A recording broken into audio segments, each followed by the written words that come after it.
Buenos días, estamos iniciando ya este viernes 8 de junio un diálogo y una mesa de trabajo importante. Dos colegas periodistas y el economista Jorge Rodríguez. Hernán Higuera y Fausto Yepes nos acompañan. Hernán de Coavisa y Fausto de Teleamazonas. Además, dos amigos de la casa que amanecían también aquí, ¿no es cierto? Sí. Buenos días. Bienvenido, buenos días, bienvenido al economista Jorge Rodríguez. El planteamiento es la corrupción. Hemos descubierto en este año, más allá de lo que el trabajo de la comunicación ha significado estos 10 años, que sí, que lo que se escribió, que lo que se investigó está ahí, que comienzan a ser juzgados. Tenemos un contralor fugado, pero ya sentenciado, con alguna apelación, a su hijo también. El vicepresidente en la cárcel, algunos ministros procesados, pero no hay la plata. Como diría ahí, Vladimiro Álvarez nos habría planteado la campaña, ¿dónde está la plata? Y eso sí creo que es un trabajo que les toca a las autoridades. Fausto, bienvenido, buenos días. Desde el punto de vista de la investigación periodística, nos quedamos con haber hecho este trabajo, habernos expuesto, y que no pase nada. Bienvenido nuevamente. Gracias, Francisco, a Jorge, a Hernán también. Un buen día para todos quienes nos escuchan a esta hora. Bueno, yo creo que desde el periodismo como tal, yo creo que el periodismo ha hecho su parte, ¿no? Hemos visto ya como gran parte de los trabajos periodísticos, por un lado, denuncias ciudadanas, en muchos casos también históricamente han llegado ya hasta las manos de la justicia, y creo que ahí es el problema. Creo que el momento en el que llega a una justicia en la cual en muchas ocasiones hemos perdido ya la fe, en ese momento es cuando nosotros nos preguntamos, pues bueno, ¿y ahora qué viene? ¿Y ahora en manos de quién estamos o a quién encargamos la recuperación de ese dinero? Es la pregunta que nos hemos hecho estos días, precisamente a propósito de la sentencia que salió en contra del excontralor y de su hijo. Ahí se hablaba de 10.1 millones de dólares. Hay también sentencias con una reparación integral que se ha establecido en los casos de Petroecuador, de Capaya, que recordamos, en el caso de Alex Bravo. Pero ahora, ¿cómo recuperamos todo ese dinero? A veces la justicia se escuda en que falta legislación, en que no hay una legislación que permita recuperar esos bienes. Y yo creo que más que un criterio real y objetivo, es a veces un pretexto, porque creo que legislación existe. Lo que no ha habido es quienes apliquen ese tipo de legislación para que se pueda recuperar el dinero. Y casos tenemos históricamente, cualquier cantidad de casos de corrupción que han ocurrido desde hace más de 20 años, y no hemos visto que llegue la plata, y hemos visto que llegan los sentenciados, incluso a hacer campaña política, llegan a hacer actividad política, y que incluso si vamos un poquito más de edad, si hilamos un poco fino, nos preguntamos de qué viven políticos o expolíticos que en su momento han salido del país acusados de casos de corrupción, llegan, no los hemos visto trabajar y viven muy bien. Entonces, ¿a quién le encargamos de esa recuperación de la plata? La legislación existe. Hay, recordemos, revisaba ayer algo de información a propósito de este tema, porque creo que nos hemos preguntado muchos de eso, y hay la declaración de Palermo en el año 2000. En este sentido, existe una legislación incluso internacional que permite la colaboración de los países para poder hacer gestiones en la recuperación del dinero, en el decomiso en unos casos, en el decomiso temporal o en la incautación, si es que son procesos que están todavía en camino. Entonces creo que la legislación existe. La decisión por parte de las autoridades de gobierno en un momento, porque es también parte de la actividad estatal, y de las autoridades de justicia, ¿no? Exactamente, la parte operativa por parte de un gobierno que tenga la decisión de recuperar el dinero, y de las autoridades de justicia. Creo que hasta el momento lo que no ha ocurrido es que haya esa voluntad y que hayan querido hacerlo. pero creo que por legislación no ha faltado. Hernán, bienvenido, buenos días. Bueno, el planteamiento aquí está denunciado, está probado en muchos de los casos. No hemos hablado de cuánto el país pierde por lo que otros han recibido, pero además hay que recuperar. Hay funcionarios públicos, como hemos recordado, enjuiciados y sentenciados, pero ninguna empresa ni empresario señalado para decir, oiga, señor, a usted pagó. Sí, me pidieron, bueno, pero usted pagó también. Y para pagar eso tuvo que modificar o no los costos de las obras, ¿no? Todo está entramado y esta impunidad que se siente puede destruir las democracias, ¿o no, Hernán? Bienvenido. Gracias, Francisco, y gracias a la audiencia y a mis compañeros de panel. Da la impresión de que aquí se acabaron los valientes que tienen en sus manos la posibilidad de lograr que el país recupere todo ese dinero que le han robado. No solamente en la última década. Hablemos de muchos años atrás. Yo me pregunto, ¿quién recuperó, por ejemplo, el dinero del caso Mochila Escolar? ¿Quién recuperó el dinero de esos casos del desayuno escolar tan sonados, de esa compra del famoso avión Fokker? ¿Quién recuperó ese dinero?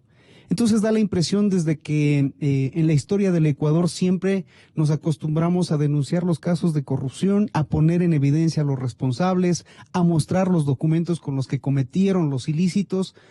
Finalmente esto llega a una instancia judicial, se investiga, se demora y al final emiten sentencias como la de Carlos Poli y la de su hijo.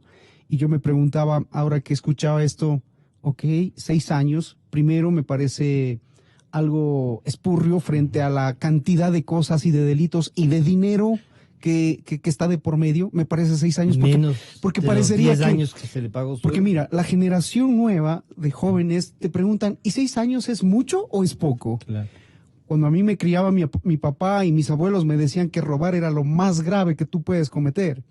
Y entonces ahora robar resulta que es lo más fácil y te liberas en 6 años nomás. Y después sales a disfrutar la plata porque ese parece ser que fue el nuevo negocio. Entonces, porque nadie te dice cómo se va a recuperar el dinero. En la sentencia del juez dice, sí, van a pagar entre los dos señores Poli 40.4 millones de dólares. Y uno dice, claro, si se robó 10, va a pagar 40, tiene que buscar 30. Por ahí quizá ves la sanción más 10 fuerte. años más de contralor. Exacto, pero nadie te dice cómo se va a recuperar ese dinero. Claro. Imagínate. Y entonces las nuevas generaciones, seguramente algunos se habrán preguntado, es un buen negocio, ¿no? Entrar al sector público, robas, te armas de un escándalo, te vas preso unos meses y resulta que después sales a disfrutar la plata.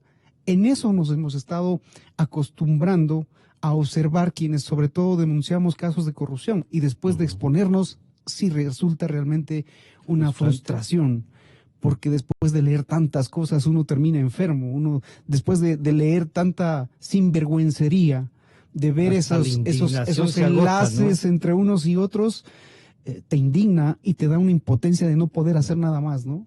De que la tarea periodística queda hasta cierto punto en eso, en la denuncia. Y o sea, cumplimos el trabajo, pero nos queda esa sensación de ¿para qué nos exponemos? Y como decía Fausto, lo que más te indigna es después tenerles que ver la cara a los mismos como si nada ha pasado. Sí. Eso ha vuelto a pasar. Le saludamos al economista Jorge Rodríguez. Bueno, le hemos planteado aquí desde la comunicación. Creo que si algo, y nosotros mismos no hemos sido capaces a veces de reivindicar como comunicadores el rol que jugamos estos 10 años para hacer seguimiento a todo. Ustedes han tenido también una labor cívica en la Comisión Nacional Anticorrupción.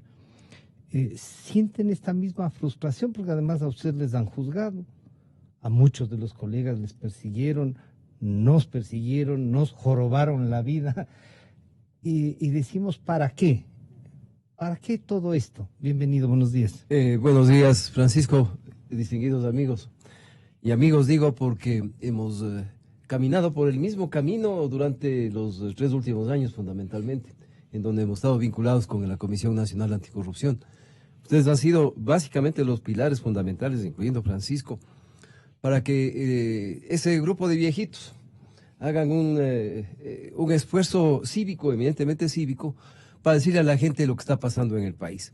Pero lógicamente que hemos tenido éxitos, hasta el punto de que hemos ido creciendo a nivel nacional. Ya estamos de cerca de 10 provincias en este momento, que ha servido un poco el prestigio que se ganó con anticipación para efectos de tener algunos movimientos importantes a nivel provincial. Recuperando a la gente los derechos ciudadanos que objetaron los mismos correístas. Decían la autonombrada Comisión Anticorrupción, como que los ciudadanos en forma individual o en grupo no tuvieran ningún derecho para denunciar los actos del poder público. No leyeron nunca la Constitución que ellos mismos aprobaron hace 10 años. Sin embargo, pues eso hemos venido pasando. Pero hoy han pasado ya, desde que formamos la comisión, más bien dicho, nos nombraron ese grupo inmenso de trabajadores en la ciudad de Riobamba en el año 2015. Vemoslo con un poco de frustración. Y vemos que realmente el resultado de los 10 años de corrupción, modificación de las leyes, modificación de su sistema, pues estamos viendo como resultado en aquellas sentencias que realmente nos llenan de vergüenza. El día de ayer vimos cómo, yo puse un Twitter justamente anoche, en donde comparaba una secretaria por $170,000 se va 17 años a la cárcel. Y al señor Polit, le digo señor como un poco, bueno, decir, de gana. Un poco de recelo. No de recelo, sino hasta un poco de repugnancia, ¿no? Porque un individuo de esa naturaleza que se ha llevado tanto dinero y que usó el cargo público para efectos de chantajear a las empresas para que hagan sobreprecios y hagan un montón de barbaridades y cubrir también a funcionarios públicos, pues solamente 6 años. Y tiene que devolver, sí. Ok, entonces ahí hay dos partes. La primera, el tiempo. Mientras en un caso, por 170,000 a una secretaria, 17 años, en el caso del señor Polit, 6 años. Y para su hijo, 3 años. La segunda parte es, dicen que tiene que devolver la plata. Yo les pregunto a ustedes, también puse otro Twitter, ustedes que han estado todos los días básicamente alrededor de lo que es la noticia, ¿quién ha devuelto en los últimos 50 años? Nadie. ¿Y cuántas sentencias o resoluciones de los juzgados han salido diciendo que la reparación integral para efectos de que el Estado se vea resarcido de aquellos dinero que se fueron? Es decir, establecen varias cantidades. ¿Quién ha devuelto? ¿Quién ha hecho el seguimiento para efectos de saber si es que realmente las disposiciones legales le permiten a uno cobrarles la plata? Entonces, hemos ido construyendo un sistema. Pero Fausto nos recuerda que legislación hay. Sí, es que no hay legislación. No hay legislación. O hay una para tapar. No, esa legislación es para un poco recuperar la plata. Ya. Pero si nadie la impulsa, pues básicamente no funciona. Pero adicionalmente lo que Fausto Yepes, quien es un investigador periodístico con profundidad, él nos establece temas que son internacionales. Nacionalmente nos han ido trastrocando las leyes para efectos de cubrir la retirada, lo que se dice. Y hemos pasado un año y no hemos modificado nada. Porque ni siquiera la ley de extinción de dominio que estaba durante 10 años en la Asamblea Nacional y que fue un deseo de esa gente que soñó en la Revolución Ciudadana a nivel inicial, pues sigue ahí guardado. El fiscal Vaca hace casi 6, 8 meses presentó también una ley de extinción de dominio. Entonces hay que preguntarles en la Asamblea, ¿qué están haciendo? ¿Qué están haciendo para efectos de cumplir con la pregunta 1 de la consulta popular del 4 de febrero, en donde se establecen varias disposiciones que fueron promovidas por la Comisión Anticorrupción? Porque yo les recuerdo, Francisco, que como comisión planteamos 4 preguntas, 2 de las cuales fueron recogidas por la Presidencia de la República. Y se incluyeron ahí. Posteriormente de eso, cuando yo visité, uno de los días que visité yo al presidente de la República, yo le planteé que era necesario que en ese Consejo de Participación Transitorio esté un miembro de la Comisión Anticorrupción, y le dije nosotros quisiéramos yo sin autorización de la Comisión Anticorrupción, porque no me autorizaron, yo pedí que sea el doctor Julio César Trujillo, porque pensé que realmente cumplía cierto tipo de condiciones que nos podían permitir hacer cambios fundamentales. Obtuvimos también que vaya el doctor Trujillo ya. Pero, ha pasado ya 2 meses y un poquitos días en el Consejo de Participación Ciudadana Transitorio, y aspiramos de que con ese instrumento podamos hacer cambios fundamentales. La próxima semana, lunes, martes o miércoles, se dará ya la lista de las personas que se van a hacer cargo del Consejo de la Judicatura, provisionalmente, por 2, 3 o 4 meses. Pero se hablaba también de que puede haber un administrador. No es así, no, eso es absurdo, no, eso así no funciona. Hay realmente este rato, por lo menos la intención con los diálogos que usted ha tenido. Hemos tenido con los trabajadores fundamentalmente y con el doctor Trujillo, porque por lo menos yo no me he reunido con ninguno de los miembros del Consejo de Participación Ciudadana. Yo no les he dado la mano durante el transcurso que están ellos en el puesto. O sea, no ejercemos ninguna presión por el momento. Pero, lógicamente, lo que esperamos es que una vez que la próxima semana se nombren las 5 personas y esas 5 personas nombren al director general, pues tengamos gente, primero, que representen a la ciudadanía, no a grupos económicos ni tampoco a los partidos políticos, porque realmente necesitamos es gente que se haya mojado el poncho durante los años. Los partidos políticos. Sí, sí, pero sí, un poco decir que la actividad política es de delincuentes. Entonces, es en la mayoría de delincuentes. En la mayoría de delincuentes. No todos son delincuentes, eso es evidente. Pero lastimosamente los partidos políticos no han podido fundamentar su acción en los últimos años. Discúlpeme, ¿qué partido político tiene realmente la fuerza suficiente? No, es que no se pulverizaron, les pulverizaron. Se pulverizaron ellos mismos, porque no han hecho ninguna acción que con el dinero que les dé el Estado, pues fortalecer la participación ciudadana. Siguen siendo los mismos dirigentes de hace 20 años. Dígame usted, ya vamos a ver en las próximas elecciones, vamos a repetir los mismos. Entonces yo les digo, yo no tengo por qué yo no tengo ningún interés de tipo político ni económico. Yo sí, y no es que quiera ser candidato, pero yo sí quiero que la política funcione. Debe ser, quiero que el país funcione. Pero no es cierto que tenemos partidos políticos, o sea, no hay partidos políticos. Eso sí pero no bien. Es por cuestión del gobierno anterior, es cuestión de los mismos políticos que no han sido capaces de ir creando jóvenes que se preocupen y sientan realmente las necesidades del país. Discúlpeme. Fausto, yo soy de los que promueve la actividad política y siempre invito, porque digo yo, arcángeles no hay, siempre habrá algún interés, bueno, por supuesto, y los otros traerán sus intereses malignos o maléficos, ¿no es cierto? Pero cuando tú estructuras una investigación, y las has hecho varias, vas buscando desde el inicio del contrato hasta cómo han terminado, entre comillas, la obra. Y eso la justicia no puede hacerlo. Y claro, y ahí dicen, pero si hay empresas que en el mundo siguen la ruta del dinero y pueden decir, oiga, este señor puede tener a nombre de quien quiera, pero esta plata salió por este contrato. Respondan a eso. ¿Eso es posible o no, Fausto?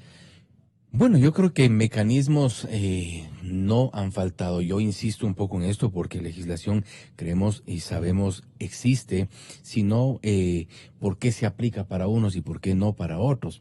Yo en este trajín hemos visto gente que llega a los medios de comunicación, a los canales, a los periódicos, a las radios, con denuncias, y gente que llega incluso con casos muy individuales, muy personales, muy puntuales, en ciertas comunidades donde una persona se robó, qué sé yo, ganado, le meten a la cárcel, si no paga, continúan las sanciones y la gente termina pagando, la gente termina ejerciendo cumpliendo con esa condena, cumpliendo con esa sanción. Entonces que a lo más pequeños hay como. Exactamente, entonces no podemos decir que no existen las maneras. Recordaba también a propósito de todo esto lo que nombrábamos, en casos también de corrupción, lo que ocurrió en su momento con la Pichicorte, con el Tribunal Constitucional de entonces.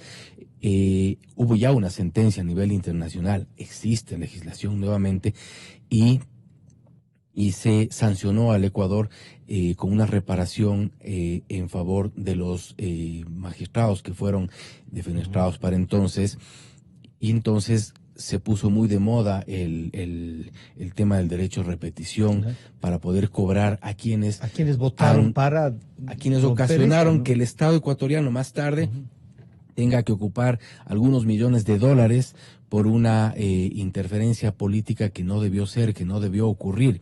Y ese derecho de repetición, que yo sepa, no se ha cumplido nunca. Y ahí está. Hay políticos, hay decenas de diputados que fueron parte de esa actuación en el entonces Congreso Nacional, y el Estado tuvo que hacer pagar esa indemnización a los ex magistrados, a los ex miembros vocales del Tribunal Constitucional, y no ha ocurrido. La forma de rastrear el dinero, existen cualquier cantidad de formas, hay seminarios enteros donde se ha tratado este tema del rastreo, de la ruta del dinero. Sin embargo, existen países que sí lo logran y otros países que no lo logran.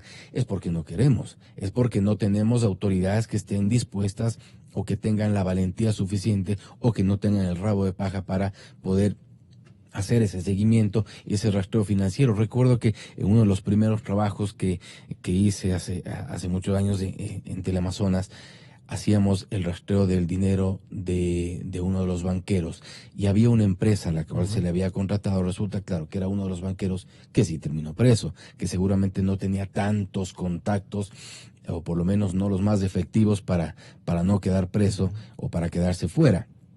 Y terminó preso y le quitaron el banco y algo se habrá recuperado.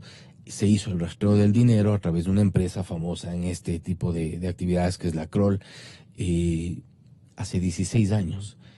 No creo que hoy no se pueda rastrear el dinero, no creo que hoy no se pueda determinar, claro. Y bueno, también ha hecho algún otro tipo de trabajo no muy, bastante No muy cuestionable santo, también, ¿no? sí, pero formas de rastrear el dinero, formas de llegar, ahora que hay todos los medios electrónicos para hacerlo, ahora que prácticamente nada queda oculto. Hemos visto que nada queda oculto porque muchos pensaron que sí. Durante 10 años muchos pensaron que la creación de estas empresas en paraísos fiscales, a pesar de que los satanizaban, era bastante fácil. Que depositaban el dinero producto de los sobornos en el 2008, le ocupaban en el 2011 a través de transferencias de menores a $10,000 y nadie se iba a dar cuenta y nos hemos dado cuenta. Me refiero a un exministro. Sí, sí. Hay un ministro que habla de que los cargos que el dinero que circula para llegar a un ministerio es de alrededor de $1,5 millones. Y otro problema que le veo acá es que prácticamente hemos perdido la capacidad de asombro. Entonces ahora hablamos de casos de $1,5 millones y no le hacemos mucho caso, ¿no? Es como poco, que es poco. Claro, relativamente es poco porque ya con la hablamos de 10.1 millones de dólares, hablamos de 33.5 millones de dólares. Entonces creo que también viene otra cosa, lo que algún momento también decía Hernán, las nuevas generaciones ya no se inmutan por esto, ya no nos estamos asombrando cada vez más y no nos causa indignación. Antes, porque nos subían unos centavos al litro de leche, la gente estaba en las calles.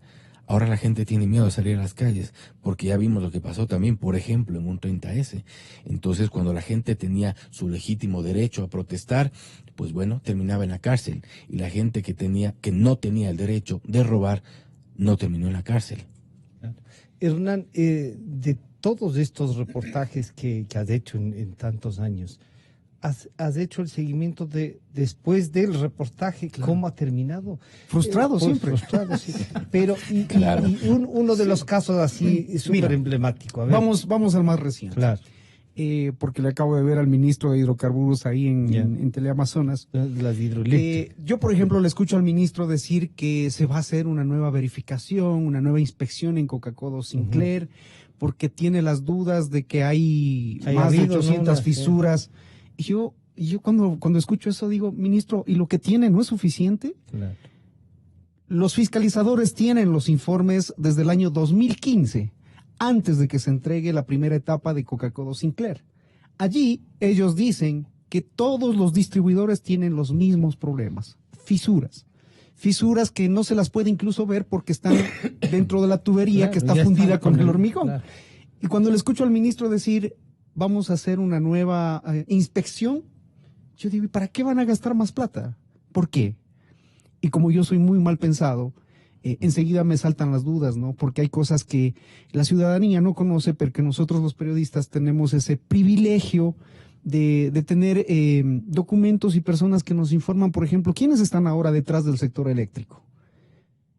Y lo que quiero hacer es advertir de que nosotros los periodistas estamos enterados de quiénes están manejando el sector eléctrico Y cuidado, ¿quiénes cuidado se produce ¿quiénes otro están? tema como el famoso caso Gran Hermano. Ya. Eso es lo que yo puedo decir hasta ahora con lo que yo tengo. Cuidado, se produce un tema como el Gran Hermano. Lo estamos advirtiendo. El tiempo siempre nos ha dado la razón a los periodistas que hemos sido vilipendiados, que hemos sido maltratados, pero siempre el tiempo nos ha dado la razón. Y es porque no hemos callado. Y es porque no hemos callado. Y es porque no y estamos... ese es el compromiso que Y es que a tenemos veces de nos no quedamos callar. solos, Francisco, ¿Sí? en esta situación nos quedamos Estos solos. 10 años Mira, muchas en lo de veces nos Coca-Cola dejaron. Sinclair te estoy diciendo.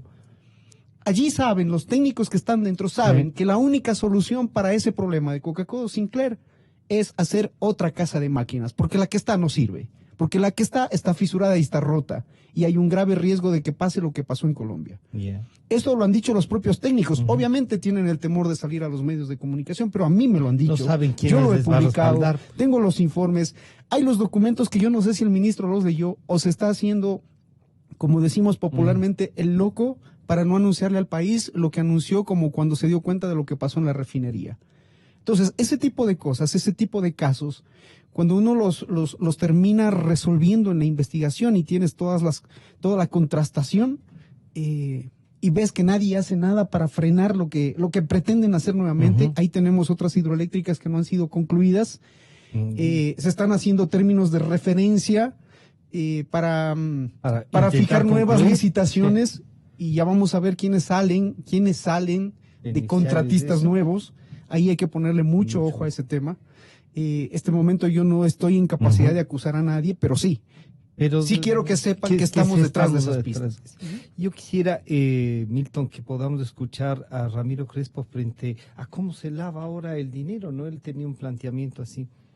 Que la mejor manera de robar es haciendo obra. ¿Por qué? Porque si no hay que llevarse el dinero en quintales, mientras que haciendo obra se lleva el dinero en comisiones, etcétera, y en nuevas formas de sobornar. Porque ahora no hay que seguir únicamente el dinero. Y el dinero no es que, a ver, le entregaron la maletita en efectivo, seguramente está guardada en un convento de monjas como en Argentina. Ahora la manera como se da, entonces luego sigue el dinero. Ahora la manera como entiendo que se da, se crean compañías en el exterior, donde ya está el dinero. Y al estar el dinero en el exterior, luego lo único que hacen es le ceden las acciones.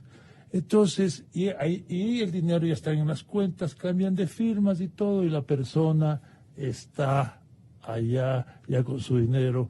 Entonces los que estamos, si la policía intenta seguir el dinero desde aquí, es un poquito ingenua porque el dinero ya está afuera.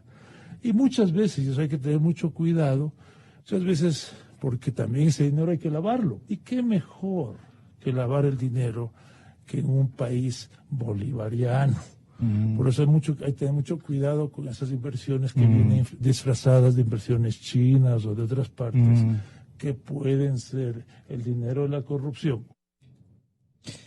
Economista Rodríguez, estas nuevas formas y estas estrategias que tienen, pero de todas maneras, si ya se identifican como son, ahí está la ruta. Lo que tenemos a ratos desesperaciones periodistas es, ni queremos arcángeles en la administración pública, sino gente humana que venga y respete la ley, que tenga con sus dificultades, pero que responda por todo lo que pueda hacer. Pero que de lo que se han llevado algo hemos de conseguir. ¿Usted cree que eso es posible o no? Mira, y a comienzos del gobierno de Lenín Moreno, yo le planteé directamente al presidente de la República contratarle a Kroll. Ya. Yo llamé directamente a los Estados Unidos, tenía cierta relación porque cuando yo estaba en la Comisión de Control Cívico de la Corrupción hace 15 años, y le contratamos a la Kroll para que encuentre $200 millones en bonos Brady que tenía el Banco del Progreso. Descubrimos de que había sido esa una figura que se inventó el antiguo propietario para efectos de inflarle el balance del banco y poder seguir operando. Hoy día le planteé eso al presidente de la República, pero la empresa Kroll no aceptó el tener una participación. ¿Por qué? Porque la empresa Kroll había hecho todo el trabajo de la Chevron. Entonces había actuado desde el otro punto de vista. Entonces había un conflicto de interés. Luego yo viajé a los Estados Unidos Y he estado con varias compañías de las más grandes, porque son muy pocas realmente las que se encargan de todo ese tema. Hoy día se divide en dos partes la búsqueda de dinero. Uno, la parte legal, y otro, la parte de investigación.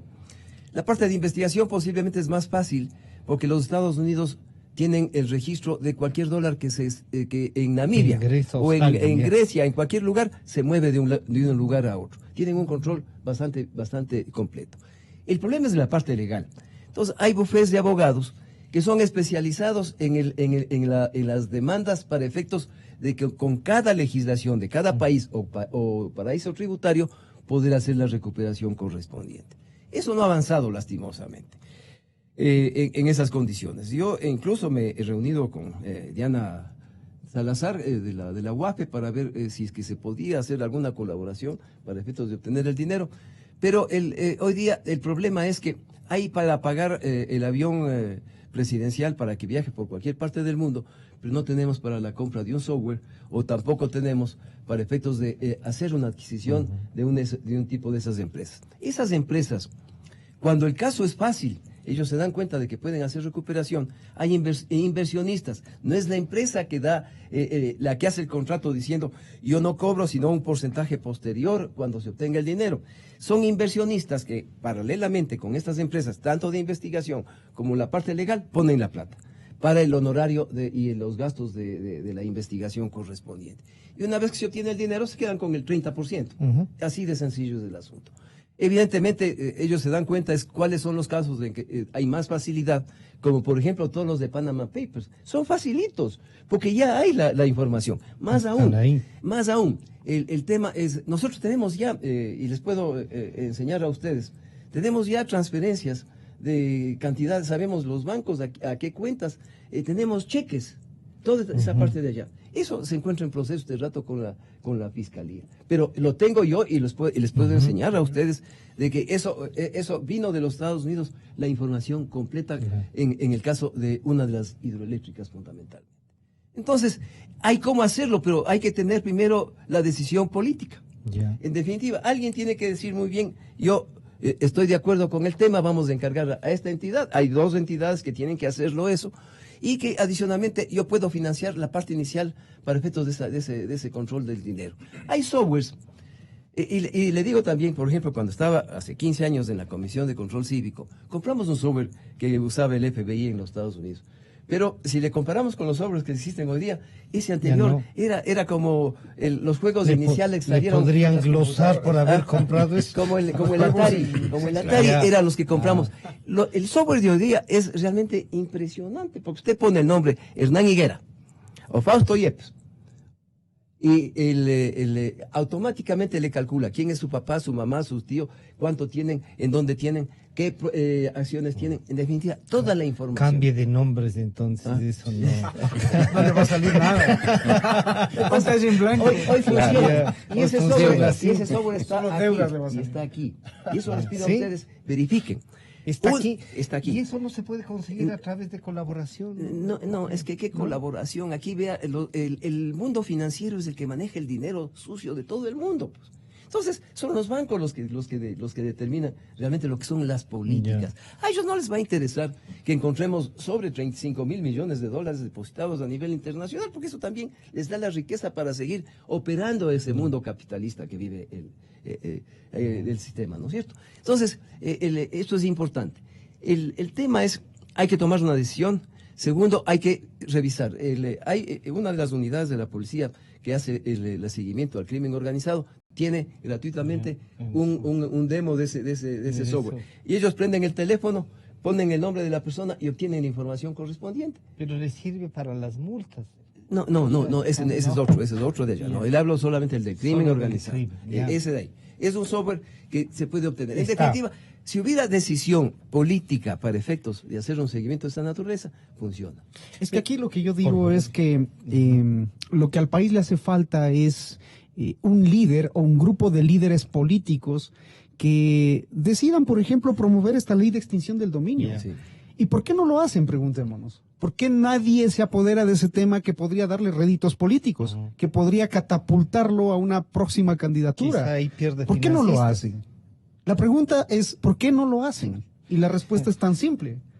es que capaz no le conviene, porque en todo este tiempo, todo el mundo en el ámbito político ha hecho negocios. Porque sencillamente si tú te pones a tramitar una ley de extinción del dominio, le va a tocar al amigo, al conocido, al cuñado, al pariente. O al financista. O al financista, y al final entonces le vas a terminar quebrando, pues. Por eso digo yo, no existe un político o un grupo de políticos que decidan plantear como este tema un tema primordial, importante, porque el país necesita recuperar Y toda habla esa de cantidad. políticos, no de partidos políticos, porque él también Claro. sabe que no existen partidos No existen políticos. partidos políticos. Aquí vemos que cada político cada día toma una decisión que le beneficia a él. Porque Y además- en grupos es difícil saber si, por ejemplo, Alianza País va a querer promover una ley de extinción del dominio. Absurdo, pues. Completamente absurdo. Y sumados Podrían todos los hacerlo. que eran Alianza País, podrían hacerlo, pero también pueden taparlo. Pueden taparlo. Ya hace poco vimos inclusive un candidato a la presidencia que ofrecía, hemos pasado la retórica, porque además en Carlos muchos, en Manos. gran cantidad de políticos, la retórica ha sido atractiva, incluso ha convocado a votantes para que se junten a una, entre comillas, causa, y lo que dice Hernán, claro, estamos de acuerdo en que necesitamos a alguien que nos proponga algo de eso. Ya tuvimos un candidato a la presidencia de la República que propuso cortar las manos a los corruptos y ahora Terminó está en la preso. cárcel. Imagínate. Entonces, es un estado en el que llegamos a un punto de frustración, porque creo que habemos actores en la sociedad que cumplimos con nuestra parte. Si cada el rol que persona nos toca. desde su rol, desde su posición, cumple con su parte, creo que haríamos mucho. Desde la persona, el señor taxista que no te cobre más allá de lo debido, que te use el taxímetro, pero muchos no lo hacen. Las filas en cualquier pago.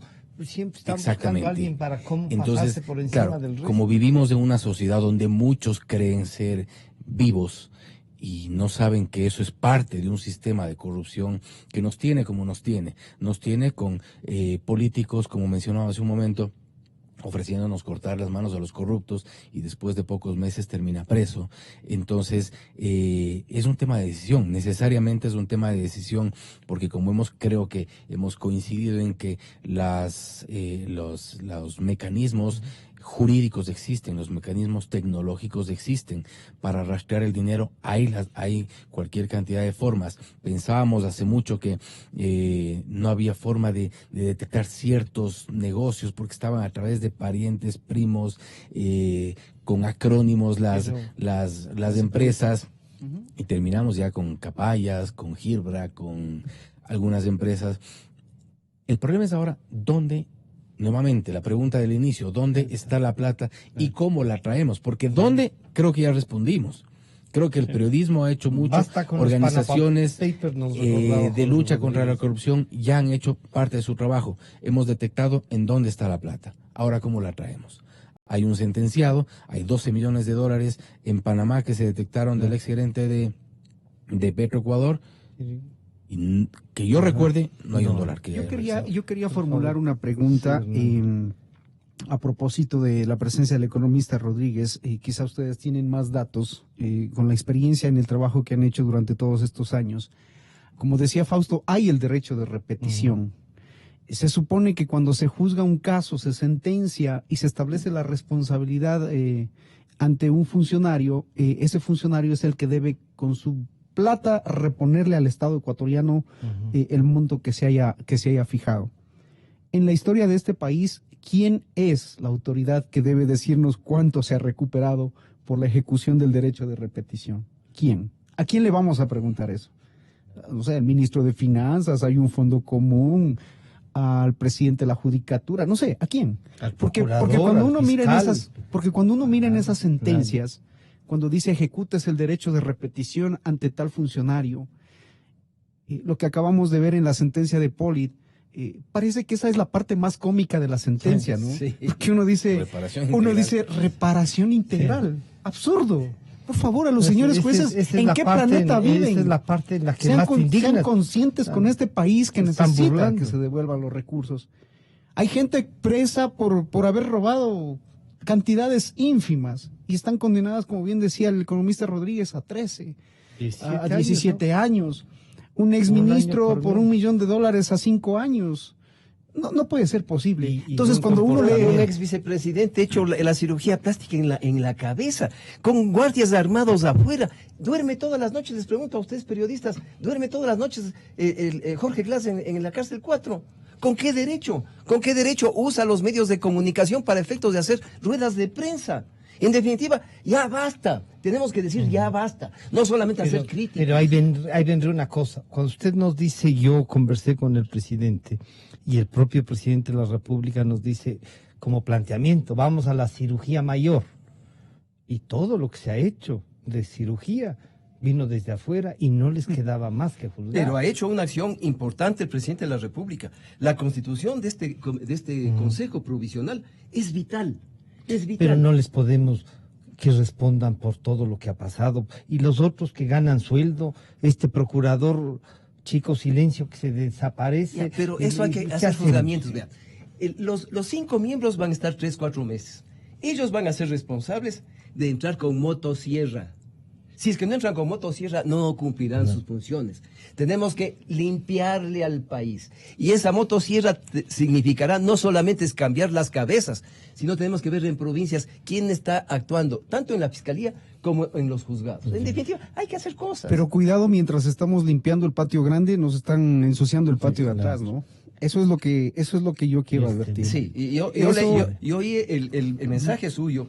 Realmente, si es que le ven con detenimiento, tiene bastante contenido. Y nosotros ya lo sabemos de eso. Lo que usted acaba de decir hace una intervención anterior, ya lo sabemos. Y estamos vigilantes para efectos. Y yo ya advertí en esta radio, cuidado con el tema ese. Evidentemente, habrá que entender bien la parte política, qué es lo que van a hacer para evitar justamente caer en el tema del Gran Hermano. Y en el caso que ustedes siguieron de Manduriaco, por ejemplo, ¿cuántos años tiene ese? Y no funciona, y tiene ahí un galimatías de todas las empresas, de todas las nacionalidades. Yo no sé cómo harán para leer los manuales en tantos idiomas de las empresas que han actuado. Claro, vea, lastimosamente el tema no solamente es del petróleo, también son las hidroeléctricas, y ustedes han iniciado un trabajo bastante importante. Han hablado ya del tema de Coca-Cola Sinclair, de San Francisco. Vea, el caso Francisco, en el caso de Toachi Pilatón, la Comisión Anticorrupción determinó $33.800.000 se llevó el señor Glass. Se llevó el señor Glass, determinado a nivel internacional. Aquí estaba la plata. Presentamos al Servicio de Rentas Internas para efectos de que haga la verificación correspondiente. Nos archivó la causa. Señor Orlando, me archivó la causa. Apenas subió el presidente de la República, Lenín Moreno, le dije, cambia a ese señor de adentro porque nos archivó el tema. Igual que Chiriboga, todos los casos de la comisión iban al archivo. Hay que verificar quién es Chiriboga y hay que verificar qué hizo también el señor Orlando. Cuando ya cambia de gobierno y la comisión comienza a tener un poco de preponderancia, le da camino, pero después de 2 años. Después de 2 años, pero prácticamente para un archivo que aparentemente había una investigación, se le hace pagar a la empresa china la plata que se llevó afuera, le cobran una parte de impuestos, se paga las utilidades a los trabajadores, pero aquí no ha pasado nada, pues escondieron el tema ese. Entonces, hay que hacer cosas. Fausto, para irte en esta última ronda, ¿en qué nos basamos entonces para que los periodistas de investigación como ustedes insistan y no abandonen, como quieren abandonar algunos mirando a otro lado? Están con tortícolis ya este año y meses, ¿no? Así están mirando a otro lado y hacia arriba. ¿Qué hacemos? Bueno, yo creo que mantener este tipo de cosas en la memoria de la gente, creo que hoy hay algunos medios electrónicos que nos permiten también no olvidar muchas de las cosas que se han dicho, muchos de los trabajos periodísticos. Estamos insistiendo a través de redes sociales, a veces los espacios televisivos, en los periódicos, en las radios, evidentemente, porque no puede ser de otra forma, no podemos todos los días informar sobre un solo caso, porque además creo que los casos nos inundan, ¿no? Entonces hay muchos casos que... Es una avalancha. Veces parecemos fiscalías nosotros. Sí, los escritorios es increíble. A veces nos reclaman un poco el desorden del escritorio, pero es real, porque tienes cualquier cantidad de documentos que en muchos casos pueden salir en otros casos falta verificación, en otros casos no hay quien pueda darte o quiera darte la cara sobre ese tipo de información. Pero creo que hoy la tecnología nos permite mantener esa memoria, y eso de alguna forma ayudará a crear conciencia a las nuevas generaciones para que se duelan un poco del país, para que pueda la gente, para que la gente no pierda esa capacidad de asombro, para que la gente se indigne por 1 millón, como por 30 millones, como por 50 millones, para que la gente no deje de indignarse por eso y que la gente tome acciones. Los chicos en las universidades, que tomen acciones. Que sientan, ¿no?, al que país, sientan lo que les esto pasa. no le cuesta al país, a un ente medio etéreo ahí que no se le... exacto, que no sabemos, al que no respondemos, al que no lo vemos, que entre comillas sufre, pero que sepan que eso ocurre, porque esa falta de dinero en el país es la falta de dinero de la gente que vemos en las calles, es la falta de dinero de la gente que no tiene trabajo, es la falta de dinero de la gente que está clamando por medicinas en los hospitales públicos, clamando por medicinas en las calles muchas veces. Entonces, que todo eso tiene un efecto. Todos estos casos de corrupción no deberían quedarse así, deberíamos insistir y vigilar a las autoridades para que no dejen en la impunidad. Es un discurso, nuevamente, claro, parece retórico y parece que repetimos la misma dinámica. Sin embargo, creo que es parte de la responsabilidad, no solo de los periodistas, de toda la sociedad en general, de insistir en eso. No borrar los casos de la memoria y tenerlos presentes. ¿Para qué? Precisamente para, conociendo la historia, no repetirla. Un discurso que, bueno, nos dieron durante 10 años, pero espero que ahora sí nos sirva para no olvidar tampoco parte de esos 10 años. Hernán, el camino que debemos seguir, nosotros el compromiso de no callar está ahí siempre, ¿no es cierto? Y cuando uno dice 360 grados de ustedes, ¿qué es uno? ¿Volver al punto? No, más bien tiene que ver con el tema de buscar todas las aristas y de involucrar a todos quienes estén pensando en seguirle robando el país. Yo quisiera aprovechar esta última parte de la entrevista para tomarle la palabra al presidente de la República, porque las cosas no solamente se dicen, se tienen que hacer. Y cuando ya le estamos lanzando una advertencia, ojalá él tome las acciones que tiene que hacer, porque ya más, en este primer año de gobierno ya estamos escuchando. Ayer nomás salía a la luz pública este video, estos audios del 1,5 millones.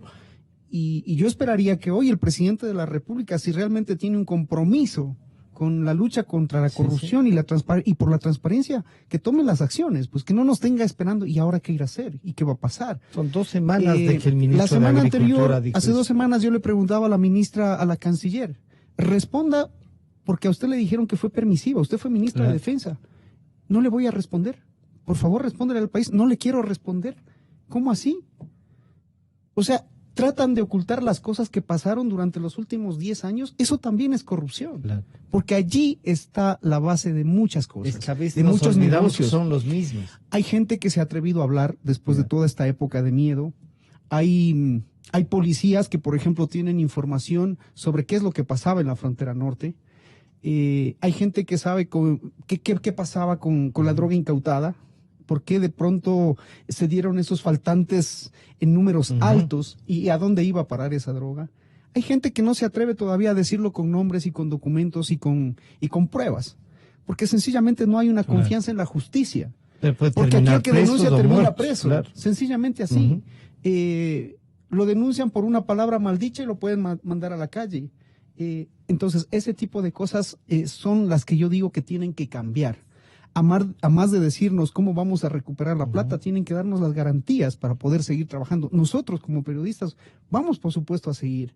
Vamos a estar pendientes de que no les resulte tan fácil como les resultó. No escandalizar, pero no perder la capacidad obviamente, de escandalizarnos de lo que han hecho. Esa nunca ha sido, creo que, la tarea de algunos periodistas de escandalizar, sino de demostrar. Y en algún momento nos tildaron de entes políticos, que yo recuerde, Fausto no ha sido candidato a nada nunca. Gracias a Dios, ¿no? Ni creo que tenga esos planes. Yo tampoco. lo único que nos mueve es la pasión por el periodismo, por buscar la Sí, verdad, la por contar las cosas, por leer esos documentos que aunque sean molestosos, pues nos sirven para probar que se hicieron mal las cosas. Y la tarea es seguir, pero también de parte de la gente, de los oyentes, de quienes nos siguen en las redes sociales, de quienes nos miran en la televisión. También ahí hay una tarea, porque parece que las reacciones se quedan en poner un Twitter, dar un like, contestarte sí o no, a veces insultarte y se acabó. Y se acabó, Antes, sí. por menos, la gente salía a la calle. La gente salía a protestar, a exigir sus derechos, a exigir la plata que les están robando a nuestros hijos. Ni siquiera a nosotros, porque nosotros ya pasamos una época. Pero son las nuevas generaciones, esos chicos que hoy están en el colegio, que van a ir a la universidad. Y que vieron Yo pregunto, solo esto. ¿a qué universidad voy a mandar a mi hijo? Y seguramente los padres de familia que me están escuchando se están preguntando lo mismo. ¿Qué vamos Nos a ofrecieron hacer? universidades internacionales que iban a dar posgrados por no sé dónde, por no sé qué, en no sé qué títulos. Y yo digo, ¿eso hay? ¿Dónde están? ¿Y por qué se quedan callados? ¿Por qué se quedan callados? El quedarse callados, el no reaccionar. Y no estamos diciendo que No es salgamos una a las forma calles, de complicidad armar el por relajo todo, y no, no, no. sino que hagamos sentir una protesta cada porque una nos de han las robado partes donde descaradamente. Economista Rodríguez, este es nuestro sentir y un poco el programa era, usted que ha representado, que ha coordinado varias veces la comisión, si nos preguntamos, ¿y para qué sirvió el exponernos? La gente ¿no? Ahora dicen, sí, bien, ¿no? Bien. Hace 5 años que decíamos casi las mismas cosas, estos no están conformes con nada. Bueno, nosotros nunca vamos a estar conformes. Siempre vamos a hacer una piedra en el zapato de los que están en el poder, porque ellos son los que tienen que responder. ¿Qué hacemos? La labor cívica no puede pasar solo de cívica, tienen que funcionar las instituciones. Bueno, yo creo que pues, si es que nos va bien con el Consejo de Participación Ciudadana Ya. transitorio, vamos a tener un resultado. En definitiva, no habremos dado en el mar, como se puede pensar. Ya. Vea, los 4 subsiguientes meses son vitales para el país. Podemos dar la vuelta 180 grados siempre y cuando quienes vienen a cubrir los puestos que se van a tener que ir toditos, todos los organismos de control. Si vienen ciudadanos que no dependan a las acciones que tomaban grupos económicos o políticos anteriores, si tenemos verdaderos ciudadanos sin rabo de paja, tendremos un país distinto. Si es que cambiamos la justicia, si es que logramos realmente el poner un filtro ahí para que se quede toda esa hojarasca de gente sucia, que realmente le ensució a lo que es la seguridad jurídica. Porque el problema de la inversión, del crecimiento, es no hay seguridad jurídica porque no tenemos una justicia que se ajuste realmente a una independencia en ese sentido. Entonces, yo creo que la trascendencia que tiene Julio César Trujillo y los demás miembros de ahí adentro, pues es absolutamente vital. Tenemos que velar, es la reserva moral, pero de los viejos que ya no pueden hacer mayores cosas. ¿Dónde están los jóvenes? He estado la semana pasada en 2 universidades y les he dicho ustedes saben, por ejemplo, les he hecho preguntas elementales con respecto al tema de la corrupción. No les interesa. En definitiva, no solamente tenemos que cambiar nosotros al país, los viejos, sino también tenemos que comenzar a pensar cómo hacemos que los jóvenes se involucren en temas alrededor de esto. Y tenemos que pensar en los padres de familia. Al padre de familia, discúlpeme que le diga un tema, por ejemplo. El hijo que va a una fiesta de la compañera o del compañero, regresa y le dice, papito, mi compañero tiene una piscina y nosotros no tenemos piscina. Es que su papá es corrupto. Ya comienza a oír corrupción. El momento salen a la calle con el mismo papá y le para la policía y ve que el papá le saca y le da $20 al policía de tránsito que está afuera, ¿qué se da cuenta? En definitiva, vamos creando desde la escuela una mentalidad, pues que la única forma de hacernos ricos con este nuevo Dios que tenemos hoy día, que se llama dinero, pues básicamente es a través de lo que es la coima, el chantaje o la forma de engañar a los demás. Entonces, yo creo que también es un tema de educación, es un tema de educación, es un tema de cambiar la manera de ser, pero fundamentalmente el no dejando la impunidad. Porque si dejamos la impunidad, el Ecuador no va a cambiar. Y por eso exijo yo, mi exigencia es al Consejo de Participación Ciudadana, es que dejemos que no exista la impunidad. Y la impunidad se dará cuando le metamos preso al señor Yalc, cuando le metamos preso a ese señor que anda en el ático en Bélgica, cuando realmente hagamos cosas que sean trascendentes en el Y país. que generen un ejemplo, diríamos así. Yo quiero agradecer al economista Jorge Rodríguez, a Hernán Higuera y a Fausto Yepes, que como siempre colaboran en el análisis, ¿no? Y en esta revisión de lo que le toca al país. Enseguida volvemos porque ya está en nuestros estudios el economista Marco Flores. Gracias, compañeros, gracias, economista, por venir.